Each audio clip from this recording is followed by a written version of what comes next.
Bonjour à tous, j'espère que vous allez bien. Bienvenue pour ce nouvel épisode du Point Recherche. Et oui, pour un mardi 11h, c'est un peu inhabituel de ne pas avoir un numéro de l'Exode Call, mais bien ici d'avoir un autre truc comme un épisode du Point Recherche. Mais tout ça, je vous l'explique dans le dernier épisode de l'examen. En effet, juste pour faire un bref rappel du point important qu'il fallait retenir, j'ai pour intention de relancer les différents concepts de la chaîne, comme les vidéos de Point Recherche, mais pas que, les vidéos d'une vie mathématique, d'un truc en plus, du complément, etc., etc. Toutes ces vidéos-là, tous ces concepts-là, j'ai envie de les relancer. Mais le problème, c'est que je ne peux pas vous proposer plus que 2 vidéos par semaine sur la chaîne. Et donc, il va falloir faire des choix et notamment sacrifier de temps en temps une vidéo d'exocall ou de petits exocalls pour une vidéo d'un autre concept, comme ici, le concept des coins recherche. Donc, ça arrivera de temps en temps qu'une vidéo d'exocall ou de petits exocalls ne sorte pas, mais qu'à la place, on a une vidéo d'un autre concept de la chaîne. Ça permettra de varier un petit peu les plaisirs. Pour l'instant, c'est un peu le brouhaha, je ne peux pas vraiment vous proposer un programme précis de vidéos qui pourront sortir, mais petit à petit, j'ose espérer que cela viendra. Pour l'instant, je vous propose juste de apprécier cet épisode du Point Recherche et le fait que ce concept soit relancé après un peu plus de 6 mois de pause. Donc quand même, ça ne fait pas de mal. Et puis de faire varier un peu les plaisirs mathématiques que l'on pourrait rencontrer parfois par inadvertance, comme ici. Donc ici, j'aimerais relancer la saison 3 du Point Recherche, saison 3 qui s'intitule une extension de la généralisation de la correspondance de Robinson-Chastain-Knous via de la combinatoire de type A. Alors, pas mal de terminologie compliquée, mais comme chacune des saisons des points recherche, j'ai pour but de vous expliquer à un niveau classe préparatoire, donc quitte à vulgariser, ce qu'il en est derrière ce concept, derrière cet intitulé, essayer de vous expliquer les différentes notions qui peuvent être importantes à comprendre, et puis petit à petit, vous amener à un résultat que j'ai pu établir, soit de moi-même tout seul, soit de moi avec d'autres collaborateurs. Et l'idée à la fin de tout ce blabla que je vais vous étendre, c'est de vous proposer ensuite un exposé type séminaire de recherche où on va résumer tout ce qu'on aura pu raconter ici. Et l'idée, c'est aussi de vous sensibiliser à ce que je fais en recherche, qui est un petit peu hors du commun, hors programme de n'importe quel programme de classe prépa, de licence ou de maîtrise. C'est vraiment de vous faire découvrir des mathématiques qui sont un petit peu autres et qui sont assez différentes de ce qu'on pourrait faire dans un cadre de cours classique. Bref, maintenant que j'ai tout réintroduit, on va donc se lancer dans cet épisode C de cette saison 3 où je vais vous parler des tableaux semi-standards de Young et des fonctions de Shor. Je me permets de faire maintenant un bref rappel de cette saison 3. Dans les premiers épisodes, notamment le tout premier épisode, nous avons parlé des partages, et notamment des partages d'entiers. Les partages d'entiers sont en fait le fait de décomposer un entier comme somme d'entiers positifs, et souvent cette décomposition, on l'a fait dans l'ordre décroissant. Et cette décomposition, on peut ensuite la représenter sous la forme de diagramme de Ferrer, qu'on peut dessiner de différentes manières, hein, dépendant de la convention qu'on choisit, convention française, anglaise, russe, voire même d'autres conventions qui peuvent exister. Et puis, je vous ai ensuite amené quelques résultats d'énumération sur les partages, des résultats d'énumération qui étaient d'ailleurs en lien avec des sujets concours qui sont tombés il y a 2 ans de ça, 2 ou 3 ans de ça. Donc voilà, comme quoi c'est assez rigolo. Et puis, vous montrer 2-3 petits trucs rigolos aussi en termes d'énumération ou en termes de bijection qu'on peut établir sur les partages. Puis, je vous ai amené lors de l'épisode précédent, donc l'épisode B, la correspondance de Robinson-Chastain en vous introduisant les tableaux de Young standard. Et puis, le fait que, d'une part, on puisse les énumérer grâce à une formule d'équerre. Et un autre truc, c'est la correspondance en elle-même qui permet de donner une bijection, ou en tout cas une famille de bijections, des permutations de SN vers des paires de tableaux de Young standard de même forme et de taille n. Ici, il va falloir que je fasse un petit entre-deux. J'avais à la base pour but de vous lancer un épisode sur une généralisation de la correspondance qu'on avait introduite à l'épisode précédent, mais il y a vraiment trop de substance à vous introduire et je pense qu'un épisode intermédiaire s'imposait. Et là, cet épisode intermédiaire, c'est vraiment de vous introduire proprement ce que sont les tableaux de Young, semi-standards et cette question de fonctions de Schur qui sont assez liées aux représentations, théories de représentation du groupe SN. Donc, on est parti. Alors, c'est quoi un tableau de Young semi-standard? Vous allez voir que la définition est assez proche de la définition d'un tableau de Young standard, hein, heureusement, j'ai envie de dire, parce que c'est censé être une généralisation. Alors, définition. Eh bien, un tableau de Young semi-standard, hein, qu'on va noter comme ceci. Donc ça sera l'ensemble des tableaux de Young semi-standards pour lambda. Ça va être une fonction, donc f ici, c'est une fonction qui va partir des cases de lambda, donc on va noter fer lambda, c'est le diagramme de Ferrer de lambda, vers des entiers, ici des entiers naturels non nuls, ok, tels que, eh bien on va demander les choses suivantes, f de ij, hop là, f de ij, ça doit être inférieur ou égal à f de j plus 1, en espérant ne pas faire de bêtises, oui c'est ça, j plus 1. Mais par contre, ça doit être inférieur strict à f de i plus 1 j. Donc ça, pour tout i, j dans fer lambda, et bien sûr, à condition que ici, i, j plus 1 soit dans fer lambda aussi. Et pareil pour lui aussi, donc à condition que i plus 1, i plus 1 j soit aussi dans fer lambda. Bon, la définition telle que je l'ai posée là n'a pas l'air forcément très claire, surtout si vous ne vous souvenez pas des épisodes précédents. C'est pour ça que je vous conseille fortement de les voir avant de regarder cet épisode-là. Mais quoi qu'il en soit, on va faire tout de suite un exemple pour mieux comprendre de quoi il s'agit. Donc, exemple. Alors, un diagramme de Ferrer, c'est tout simplement, donc si je me donne un partage, alors, par exemple 5, 3, disons 5, 3, 1. Voilà. Donc 5, 3, 1, c'est un partage de 9, puisque la somme des entrées, c'est égal à 9. Et on représente ça par des lignes et des colonnes de cases. C'est comme prendre des ensembles dans n étoiles, croix n étoiles, si vous voulez. Donc 1, 2, 3. Tac. La prochaine ligne, c'est 3. Et la dernière ligne, c'est 1. Voilà. Donc là, j'utilise la convention anglaise. Et vous devez faire en sorte que chacune des lignes doit être exactement égale, doit être composée d'un nombre de cases qui doit être exactement égal à la première entrée, la deuxième ligne, la deuxième entrée, la troisième ligne, la troisième entrée, et si on avait d'autres, on continue comme ça. Et donc, définir une fonction comme ceci, c'est en fait définir un remplissage. Donc, une fonction comme ça, c'est ce qu'on appelle un remplissage. Et donc, c'est attribuer une valeur à chacune des cases.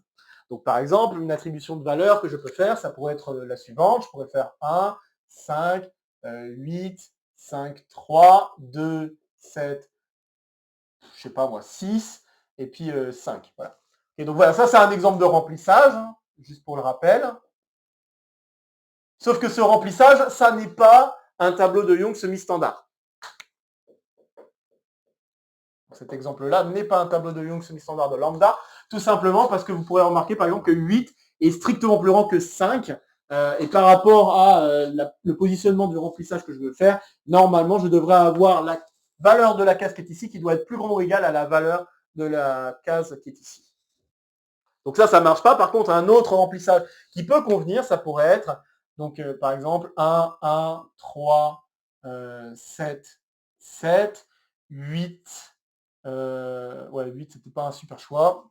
Donc 2, 2, 4 par exemple, et puis ensuite je peux mettre 7. Alors ça, c'est bien un tableau de Young semi-standard de lambda, car là, vous êtes bien croissant au sens large pour chacune des lignes, et croissant au sens strict pour chacune des colonnes. Donc voilà, vous avez bien un tableau de Young semi-standard de lambda. Alors, pour chacun de ces tableaux, on peut attribuer un poids. Ce poids, ça va être tout simplement le nombre d'itérés que nous avons pour chacune des entrées de notre partage. Donc là, en l'occurrence, le poids du partage que j'ai ici, c'est tout simplement combien de fois est-ce que j'ai 1 dans ce partage. Là, je l'ai 2 fois.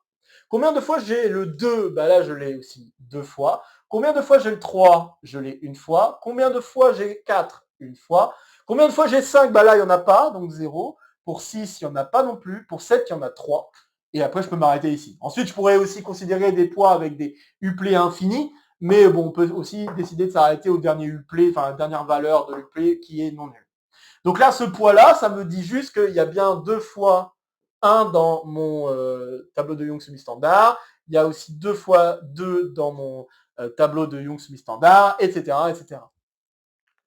Et donc, on pourrait, à partir d'un poids donné, si je l'appelle alpha ce poids, on pourrait s'intéresser au tableau de Young semi-standard de forme lambda et de poids alpha.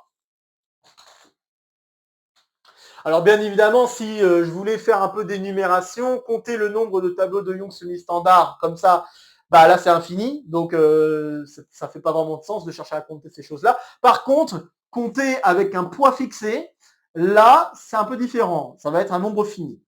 Et je vais vous montrer 2-3 petits trucs rigolos à savoir concernant ces choses-là, en faisant un autre exemple assez explicite et un peu plus petit que celui que nous venons de faire. Et aussi un exemple que j'ai préparé. Donc, je vais me permettre de regarder mes notes. L'exemple que j'ai préparé est le suivant. On va prendre lambda égale 2, 3, 2, je crois. Si je ne fais pas de bêtises. Ouais, 3, 2. Hop.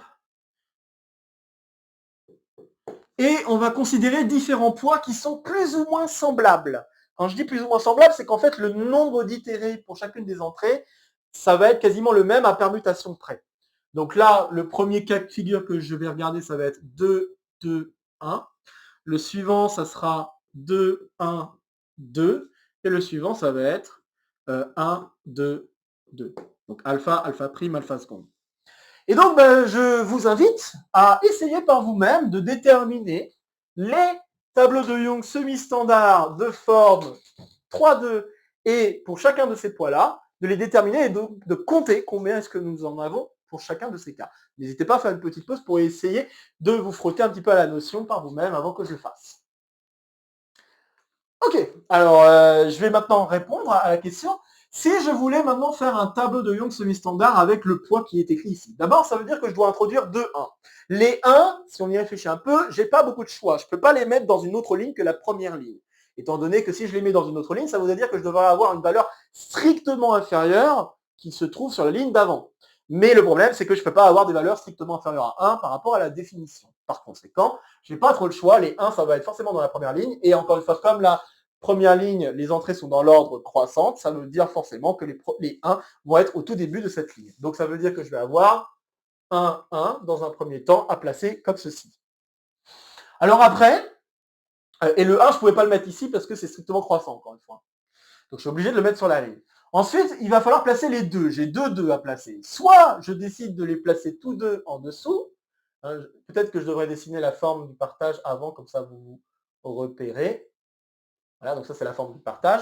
Et là j'écris les valeurs que je veux mettre dans chacune des cases. Comme je l'ai fait ici, ici je n'ai pas redessiné les cases, j'ai juste écrit les entrées pour chacune des cases. Donc on peut le faire de manière générale comme ça. Alors ici donc j'ai les 1 et je peux décider de mettre les 2 de cette manière-là, ou alors je peux décider de mettre les 2 de cette manière-là. Mais je ne peux pas faire autre chose parce que la dernière entrée c'est censé être un 3. Et le 3, attention, il faut faire en sorte que les lignes et les colonnes soient croissantes, les colonnes notamment strictement croissantes. Donc le 3, je ne vais pas avoir le choix, ça va être la dernière case de toute façon à placer. Et là, soit le 3 va être ici, là il n'y a pas de problème, c'est bien croissant au sens large pour la ligne. Et ici, on a bien stricte croissance pour la colonne. Donc là, on se retrouve avec exactement deux tableaux de Young semi-standard avec le poids de 2, 1. Si je le fais avec maintenant alpha prime, encore une fois, j'ai 2 1 à placer, donc là, j'ai pas trop de choix pour les 1. Ensuite, j'ai un 2 à placer. Le 2, j'ai 2 choix possibles. Soit je le mets ici, soit je le mets ici. Et dans chacun des cas, après, je dois placer les 3. Il faut s'assurer qu'en plaçant les 3, j'ai pas de problème. Donc là, les 2, 3, je vais les placer ici. J'ai pas de problème, c'est bien strictement croissant selon les colonnes. Et les 2 autres 3 dans l'autre cas de figure, ça va me donner le partage suivant, enfin en tout cas le tableau de Young semi-standard suivant. Et donc pas de problème, ce sont bien des tableaux de Young semi-standard et je ne peux pas en faire d'autres. Donc encore une fois, on se retrouve avec exactement 2 tableaux de Young semi-standard avec le poids 2, 1, 2. Et si je m'amuse à le faire pour le dernier, alors le dernier, je vais avoir quoi ? Là, je dois placer un 1, j'ai pas trop le choix. Le 2, là, j'ai le choix. Soit je décide de mettre les 2 sur la même ligne, soit je décide d'en mettre un à côté du 1 et un autre en dessous. Encore une fois, il y a des questions de stricte croissance à respecter qui font que je ne peux pas m'amuser à mettre des 2 autrement. Et puis après, les 3, il faut compléter. Donc soit je les mets là, et là j'ai bien stricte croissance des colonnes, soit je les mets là, j'ai bien stricte croissance pour les colonnes, et j'ai croissance pour les lignes. Tout va bien. Donc voilà, c'est terminé. Et encore une fois, je m'en trouve avec exactement 2 tableaux de Young semi-standard avec le poids 1, 2, 2. Et c'est vraiment pas un hasard. Alors je vais me permettre d'introduire d'ailleurs une notation qui porte un nom. On appelle les nombres de cost K, ben, ça va être exactement, donc on le note K lambda alpha, et ça va être exactement le nombre de tableaux de Young semi-standard de forme lambda et de poids alpha. Et donc la propriété que j'aimerais énoncer, je ne vais pas m'amuser à faire l'épreuve parce que sinon ça deviendrait très long à expliquer en plus. Donc là, je vais juste me contenter de vous donner cette proposition. Eh bien, si je considère lambda un partage, donc je considère un partage ici, ok, partage de préférence non réduit vide, donc non nul, si vous voulez. Et puis je vais considérer alpha un poids. Donc ça va être un uplet d'éléments dans les entiers naturels. Hop. Donc voilà, voilà, donc disons ça. Pour un P donné, bien sûr, le P, je peux le fixer au préalable, c'est un nombre entier naturel non nul. Et ce que je demande, c'est que la somme des alpha i soit exactement égale à la taille de lambda qui est la somme des lambda i. Donc c'est ça en fait le fait d'avoir un poids, c'est de demander ces propriétés-là. Et donc, si je considère n'importe quelle permutation dans SP, eh bien, alpha exposant sigma, qui va être le uplet obtenu en permutant selon sigma les entrées de alpha. Si je pose ceci, alors le nombre de cos k lambda alpha, ça va être le même que pour lambda alpha sigma.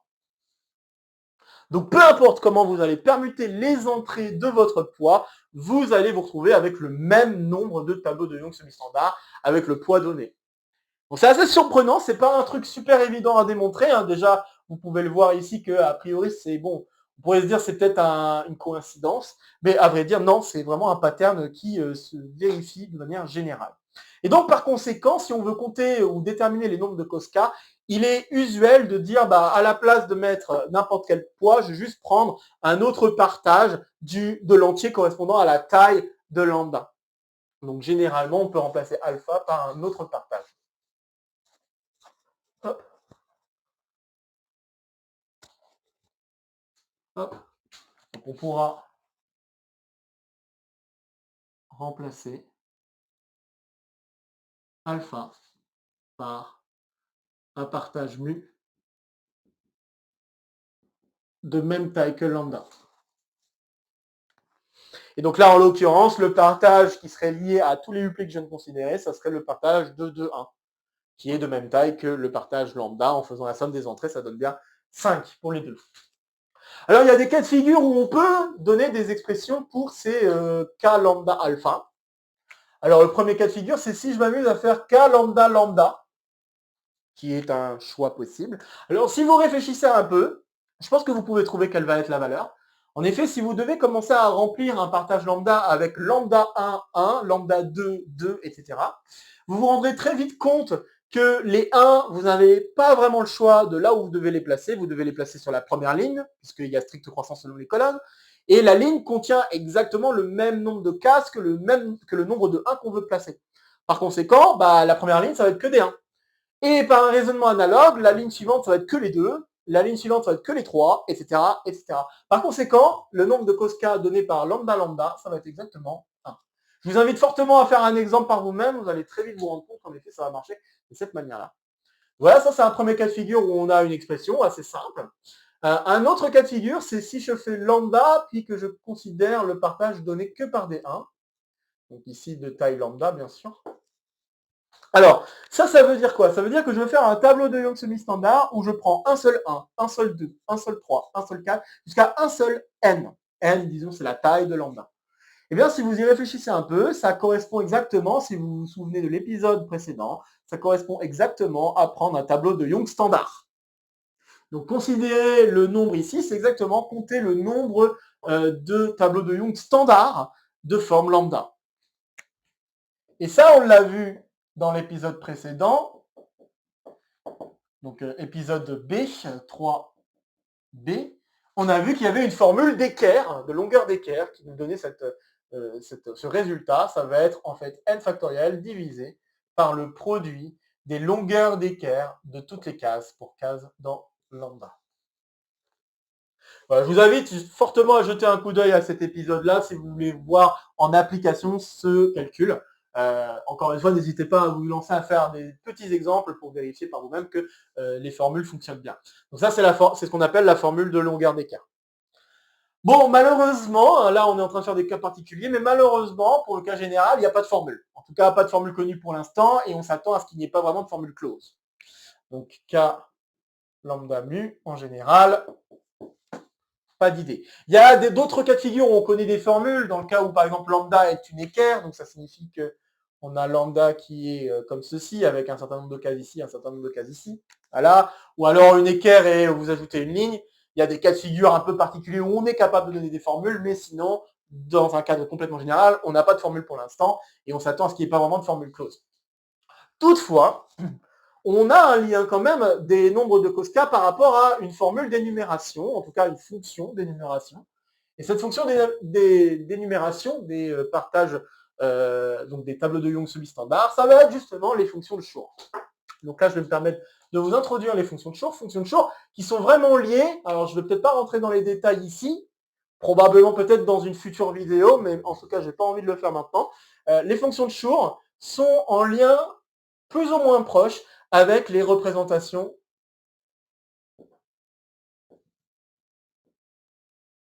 du groupe Sn.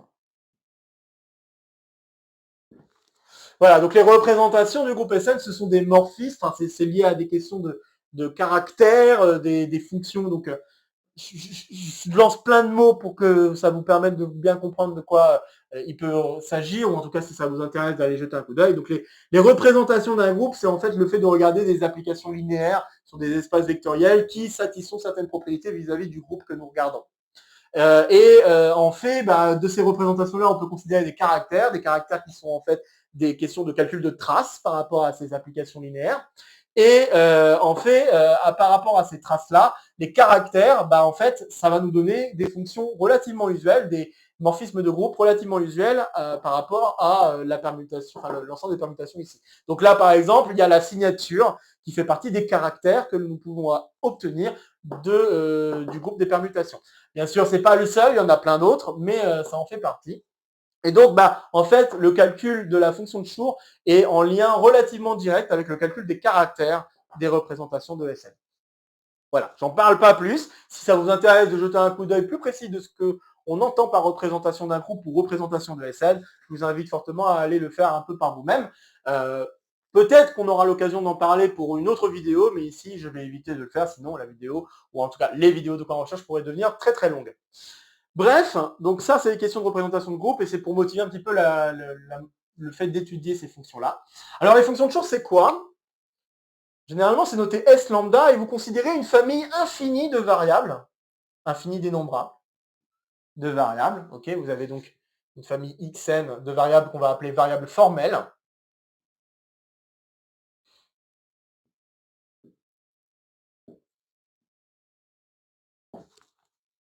Qu'on demande généralement en linéaire indépendant. Enfin bref, on peut demander des propriétés supplémentaires sur cette variable, mais ici, on ne va pas le faire. On ne va pas s'embêter avec ce genre de choses.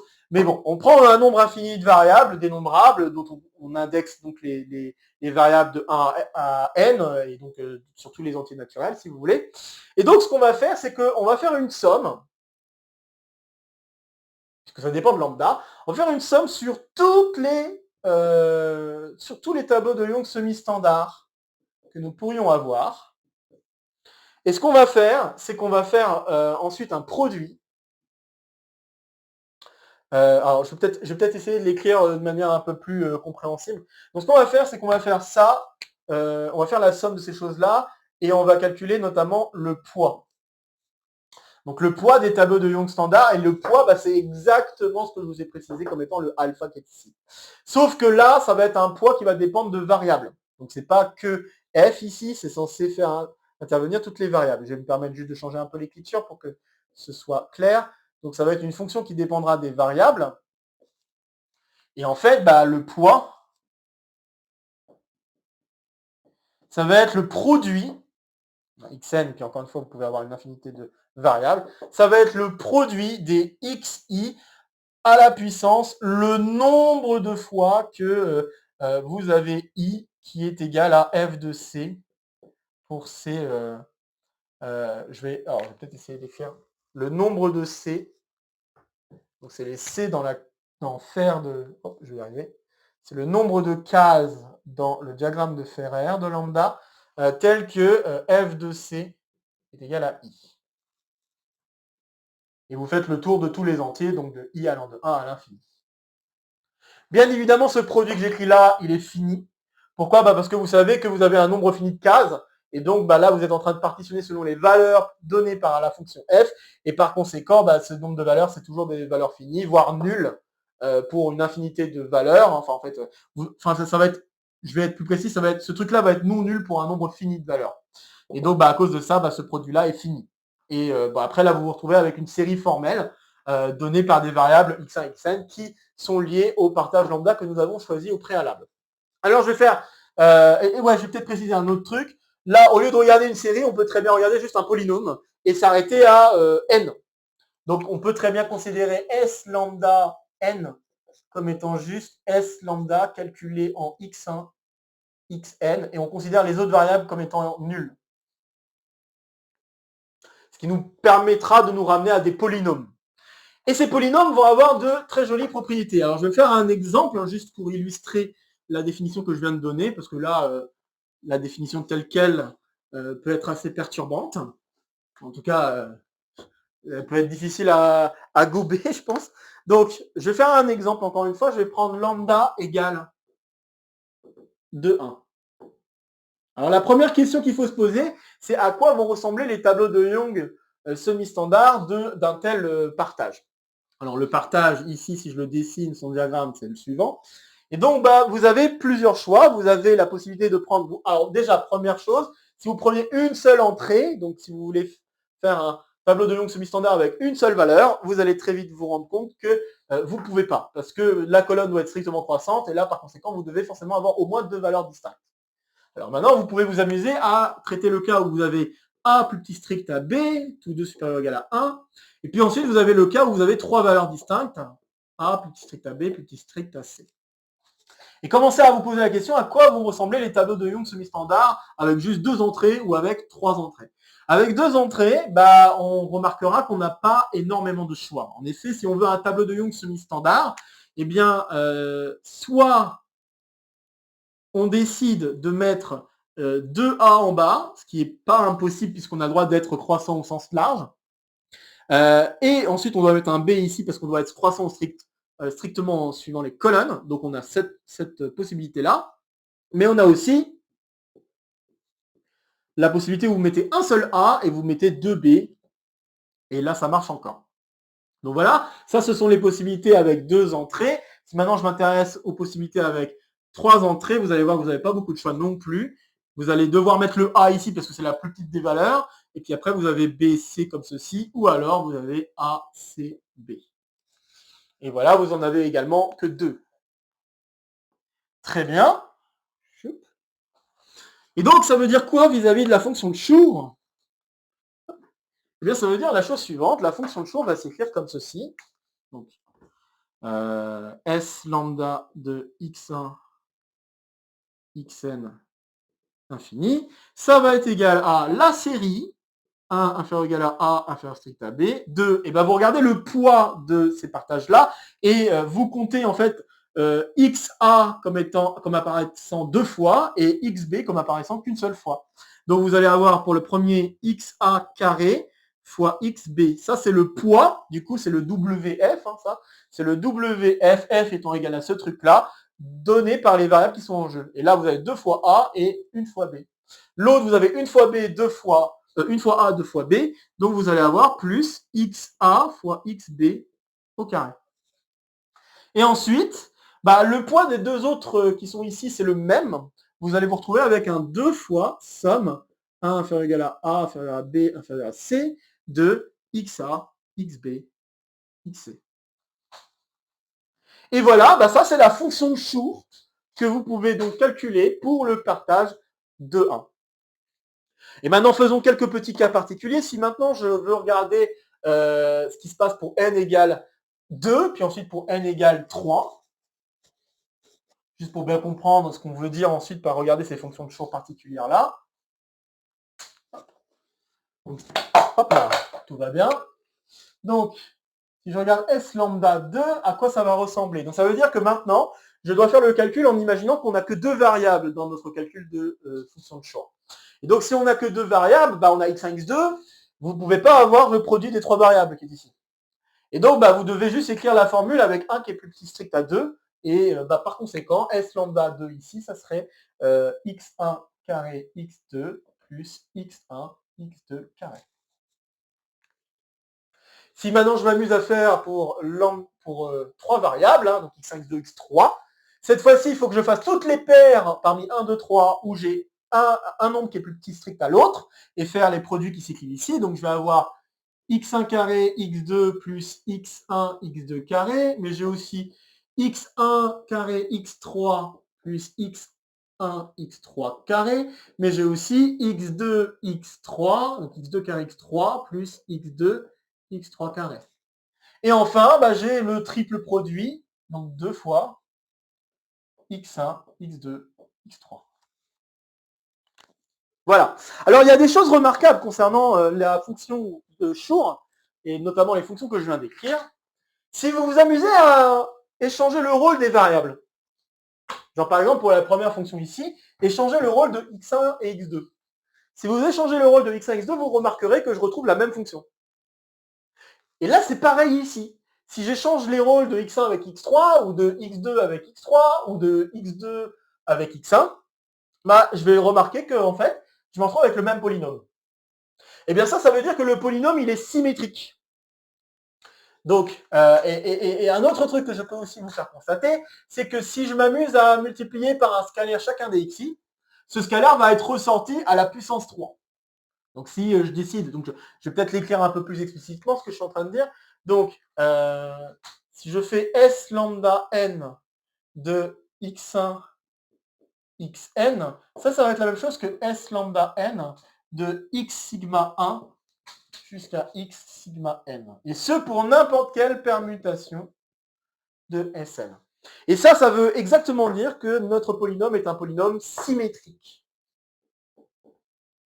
Donc S lambda n est un polynôme, parce qu'il y a un nombre fini de variables, hein. Donc nombre fini, nombre fini de termes, hop, et monomial, parce que chacune des puissances, enfin chacune des donc quand on parle de polynôme à plusieurs variables, bah, ça veut justement dire qu'on a des produits de puissance de x, puissance de y, puissance de z. Voilà, c'est x1, x2, x3, xn. Donc voilà, donc on a un polynôme, en fait je devrais dire un multinôme. Je voulais être un multinôme, si je voulais être plus précis, mais je vais me permettre juste de parler de polynôme à plusieurs variables. Donc nous avons un polynôme avec un nombre fini de termes qui est symétrique. Donc avoir un polynôme symétrique, bah, c'est exactement demander ce que je viens de dire là. Donc c'est pour n'importe quelle permutation, si vous regardez le calcul de x1, xn, eh bien vous avez le sigma qui peut apparaître ici. Alors il y a des liens avec d'autres polynômes que vous connaissez, mais je vais pour l'instant le garder au chaud. Je vais vous donner une autre propriété intéressante, c'est le fait que ce soit homogène. Si maintenant je considère, alors il faut que je choisisse une lettre, ce qui n'est pas non plus toujours évident, mais disons bêta. Si je considère à bêta une variable, donc là, je ne sais pas, disons qu'on travaille sur le corps des réels ou le corps des complexes, bon, disons le corps des complexes, si je fais S lambda n de bêta x1, bêta xn, et bien là, je vais me retrouver avec bêta à une certaine puissance, qu'on peut appeler d, S lambda n x1, xn. Donc là, ici, en l'occurrence, le d, c'est égal à 3. Et en fait, le 3, c'est pas anodin, c'est aussi le degré du polynôme. Donc en fait, d, c'est le degré de S lambda. Et donc, par conséquent, nous avons en fait... et le degré de S lambda, d'ailleurs, un autre truc qu'on peut constater, c'est exactement la taille du partage lambda. C'est pas la valeur qui est ici. Hein. Ici, c'est aussi le degré de 3. C'est vraiment la taille du partage. D'accord? Donc, en fait, le degré ici, c'est la taille du partage. C'est la somme des lambda i qui sont dans l'affaire. Et donc ça veut dire que S lambda, c'est un polynôme, donc S lambda n, c'est un polynôme homogène. Homogène de degré d égale partage, la taille du partage. Et donc voilà, alors ce que j'ai gardé en chose, c'est le fait que vous avez déjà vu des polynômes symétriques. Et vous avez vu aussi des polynômes antisymétriques. Ou en tout cas, des choses qui se comportent de manière un peu analogue à ce qu'on vient de faire, à ce qu'on vient de dire ici. Les polynômes symétriques, vous en avez rencontré notamment pour le lien entre coefficients et racines d'un polynôme. Donc si je me donne un exemple d'apparition de fonction symétrique, je peux même dire symétrique homogène, c'est les formules, je crois qu'on appelle ça les formules de Newton,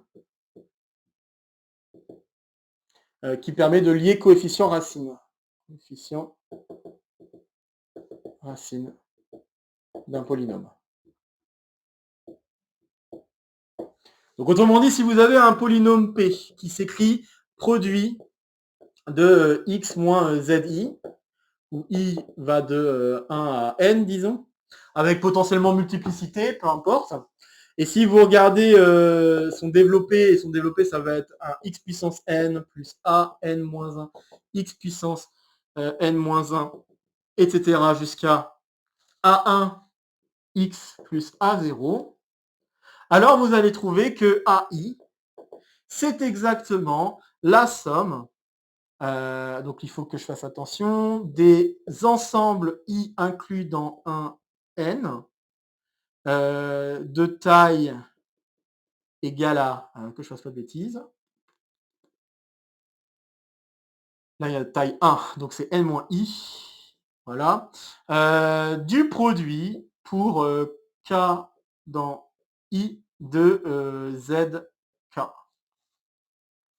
Donc c'est ça le lien coefficient racine, et donc là en l'occurrence si je prends n égale 2, vous retrouvez les formules que vous connaissez bien. Alors j'ai oublié de mettre un moins 1 puissance je crois, donc moins 1 puissance n-i, si je fais pas de bêtises. Ok, donc là en l'occurrence si je prends n égale 2, vous allez retrouver A1 comme étant la somme, donc moins la somme des racines, Z1 plus Z2, et A2 comme étant plus le produit des racines. Et ça, les deux polynômes que je viens d'écrire, en Z1, Z2, ce sont des polynômes qui sont symétriques. Si vous voulez changer le rôle de Z1 et de Z2, vous retrouvez le même polynôme. Et pareil ici, vous voulez changer le rôle de Z1, Z2, vous trouvez le même polynôme. Et qui plus est, ils sont aussi homogènes. Si je multiplie par un certain scalaire les ZI qui sont en jeu, ce scalaire va ressortir avec le degré du polynôme, donc la degré 1 et degré 2 pour l'autre. Voilà. Et donc, les polynômes S lambda n, là, que je viens de spécifier, sont aussi des polynômes homogènes et symétriques, comme ici. Il y a aussi son autre pendant, là on parle de fonctions symétriques, mais il y a aussi les fonctions antisymétriques, pour lesquelles on peut demander à ce que si on échange le rôle de xi avec xj, on fait intervenir un signe moins. Et dans ce cas-là, ce qui va changer dans la formule, c'est qu'on va faire apparaître une signature de la permutation. Et ça peut vous faire penser à d'autres types de formules, comme notamment la formule du calcul du déterminant des matrices. En effet, la formule de ces calculs, donc de déterminants, ça va être des fonctions polynomiales, et des fonctions polynomiales qui, notamment, vérifient la propriété qui est ici. Alors, bien sûr, il y a la propriété de antisymétrie. Bien sûr, il y a quelques petites choses qu'il faudrait que j'ajoute, parce que c'est pas que ça. Il faudrait peut-être plutôt regarder des matrices bien particulières, et généralement on regarde la matrice de Vandermonde par exemple. Donc si on prend la matrice de Vandermonde et qu'on regarde le déterminant de cette matrice-là, là on est sûr, on a affaire à un polynôme antisymétrique donné par un certain degré. Bref, il y a vraiment des choses très intéressantes à dire concernant les polynômes symétriques. Et le dernier truc que je vais peut-être mentionner pour clore cet épisode, c'est le fait que les fonctions de Schur forment une base carrément des fonctions homogènes. Alors, ce ne sera peut-être pas le dernier résultat qui va conclure, mais c'est un des résultats que j'aimerais dire pour conclure. Hop. Donc, en effet, si je note, je vais donner une notation. Donc, si pour D entier naturel, on note lambda D, eh bien, l'ensemble, ou si vous voulez, le C espace vectoriel des polynômes, donc des polynômes symétriques, homogènes, de degré D dans ces crochets. Alors bien sûr, il faut peut-être que j'ajoute une petite parenthèse pour le nombre de variables que je veux. Donc ces crochets x1, xn. Voilà. Donc bien sûr, on a fait quelques exemples. On pourrait très bien s'amuser à essayer d'écrire tous les exemples qu'on pourrait avoir. Ça serait un peu long, mais c'est pas forcément. En tout cas, c'est pas mon but ici. Donc si je considère le C espace vectoriel donné par ça, alors plusieurs choses. Donc on peut appeler ça un théorème, je pense, parce que c'est quand même un résultat important. Si je regarde la famille des S lambda n et que je paramètre ça par lambda partage d'un certain entier qu'on peut appeler D, eh bien, si je regarde ça, suivant les cas de figure, ça va former soit une base, soit une famille libre, soit une famille génératrice. Alors, je vais juste faire attention en regardant ma feuille de ne pas écrire une bêtise. Donc, je vais peut-être faire un exemple pour que ce soit clair ce qui va se passer. Donc, si je regarde, si je continue, si j'essaye avec D égale 3, les partages que j'ai pour D égale 3, et je vais faire avec N égale 2, comme ça on va voir tout de suite ce qui se passe. Donc, si je prends D égale 3 et N égale 2, qu'est-ce qui va se passer? Je vais avoir S de 3, 2. Alors, S de 3, 2, donc ça veut dire que j'ai qu'une seule ligne de 3. Donc ici, je vais avoir finalement x1 cube plus x2 cube plus x1, x2 carré plus x1 carré, x2. Voilà.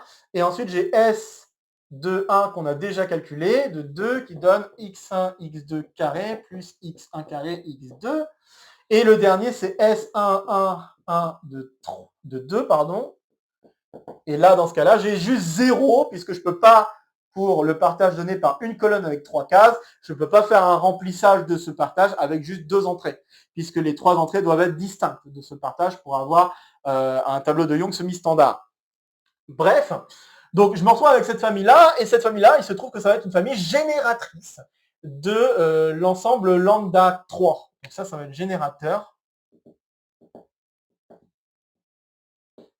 de lambda 3. Donc là, c'est ça que je vais énoncer. Si je prends tous les lambdas qui font le partage de D et que je regarde l'ensemble des polynômes que j'obtiens, eh bien ça va me donner une famille génératrice. Donc, il y a 3 cas de figure. Ça va me donner une famille génératrice de lambda D si, alors il faut que je fasse attention, si N est inférieur ou égal à D, ça va être libre dans lambda D si N est supérieur ou égal à D, et ça va être en fait une base de lambda D si D égale N. Donc en fait, les fonctions de Schur, c'est pas évident du tout, mais les fonctions de Schur forment en eux-mêmes une base des lambda D si le lambda qu'on considère est la même que le nombre de variables qu'on veut considérer dans la fonction de champ. Donc voilà, ça c'est une première propriété. Et une deuxième propriété, c'est le lien avec les nombres de cos k, parce que comme je vous avais dit, ce sont censés être des fonctions énumératives. Et là, je vais finir avec ce résultat-là. Je vais le laisser dans le même théorème. Le résultat que je vais énoncer va être le suivant. Alors, on l'a très vite entrevu avec la fonction de Schur que je vous ai donnée tout à l'heure. Je vais peut-être la réécrire. Donc, si je reprends la fonction de Schur de tout à l'heure, donc le S de 1, nous avions somme des xa, xb, xa carré, xb, plus xa, xb carré, plus ensuite 2 fois une somme de xa, xb, xc. En fait, le x2 et les x1 qui apparaissent ici ne sont pas anodins, ce sont carrément liés au nombre de cos k. Car si on réfléchit à comment on a obtenu ces différents monômes, on a obtenu celui-ci en disant on a 2 fois A et B, et donc le poids sous-jacent à ce calcul-là, c'est exactement 2,1. Le poids correspondant notamment aux exposants qu'on a mis. Pareil ici, c'est la même chose. Ici, nous avons décidé de mettre un seul A et 2 fois B. Et puis pour le dernier, nous avons décidé de mettre un seul A. Hop, donc un seul A, un seul B, un seul C, et nous avions 2 possibilités pour le faire. Très bien. Eh bien, en fait, ces nombres-là, ce sont exactement des nombres de cos k. Les nombres qui se trouvent devant chacune des itérations que nous avons écrites ici, ça correspond exactement au nombre de cos k. Nombre de cos k pour 2, 1, nombre de cos k pour ici aussi 2, 1. Et puis, vous avez ici le nombre de Cosca pour 1, 1, 1. Et donc, en fait, la formule que j'aimerais vous donner est la suivante. Alors, il y a deux façons de l'écrire. La première, ça serait comme ceci. Somme pour alpha, alpha poids de lambda, de k lambda alpha, x puissance alpha. Et le x puissance alpha, c'est exactement faire le produit pour i allant de 1 à l'infini de xi à la puissance alpha i. Comme il y a un nombre fini de alpha qui est non nul, oui c'est ça, non nul, alors ce produit-là est fini. Il n'y a pas de problème, c'est un produit écrit au sens infini pour faire en sorte que tout fonctionne bien, mais sinon c'est un produit fini ce truc-là. Donc ça, c'est une première manière de l'écrire. Et une autre manière, c'est que comme on l'a vu précédemment, dépendant du alpha, si on fait des permutations sur le alpha qu'on choisit, on peut se ramener finalement au calcul pour un partage. Et si on fait ça, on peut écrire une autre formule. Formule pour mu partage de lambda de k lambda mu, k lambda mu m mu, où m mu, ça va être les polynômes monomiales. Polynôme monomial de mu, de forme mu. Donc là, le polynôme monomial symétrique, c'est un peu bizarre dit comme ça, mais en fait, ça veut dire que ce que je vais prendre, c'est que je prends un monôme et j'utilise toutes les symétries que je peux faire par rapport à la permutation sigma pour ensuite engendrer le polynôme que je veux.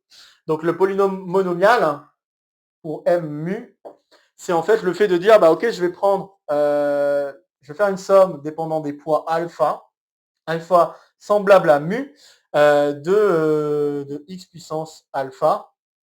Et quand je dis semblable, ça veut dire que obtenu à permutation près des parts.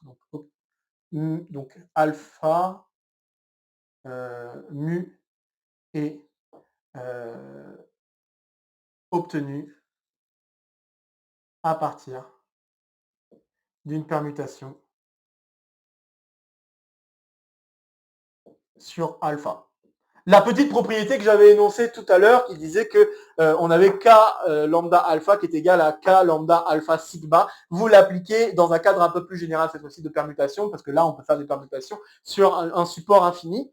L'idée étant de ramener tous les éléments à finalement se ramener à le plus d'occurrence de 1, puis le deuxième plus d'occurrence de 2, etc. etc. Et donc ça vous dit que si vous voulez déterminer les nombres de Cosca, c'est très très lié à déterminer aussi la fonction de choix. Bref, on verra donc pour le prochain épisode du coin recherche, on va parler de la généralisation de la correspondance de Robinson-Chested, appelée Robinson-Chested-Nuss. Donc enfin, on va pouvoir rentrer dans un des plus vifs sujets de cette saison, cette correspondance de Robinson-Chested-Nuss, et nous allons voir aussi notamment des conséquences sur des formules liées aux fonctions de Schur. Notamment une formule qui va généraliser l'identité de Frobenius que nous avions vu au dernier épisode, identité de Frobenius, qui pouvait s'obtenir aussi via de la théorie de représentation sur Sn. Et bien là, on peut généraliser ce type de formule à des fonctions de Schur, ça va être la formule appelée formule de Cauchy. Et puis on verra donc comment cette correspondance fonctionne, et on verra aussi que c'est très similaire à ce qui se passait pour la correspondance de Robinson-Chested, sauf qu'on va changer un tout petit peu la vision des choses et travailler plutôt avec des matrices à coefficients entiers pour se ramener ensuite à des tableaux de Young semi-standards de même forme. Et voilà, on rentrera un peu plus dans le détail dans ce prochain épisode. Je vais m'arrêter là pour aujourd'hui. Donc comme d'habitude, n'hésitez pas à partager la vidéo si vous connaissez des camarades qui pourraient être intéressés par cette vidéo ou par le contenu de la chaîne. N'hésitez pas non plus à laisser en commentaire vos questions, vos remarques, vos retours concernant cet épisode du Coin Recherche. Ça fera toujours plaisir de discuter avec vous. Ici, ça sera pour me soutenir. Ici, ça sera pour vous abonner. N'oubliez pas d'activer la clochette. De nouvelles vidéos vont se proposer à vous pour continuer à faire le tour de la chaîne. Et sur ce, je vous retrouve très vite pour de prochaines aventures mathématiques. Portez-vous bien et à très bientôt. Salut à tous!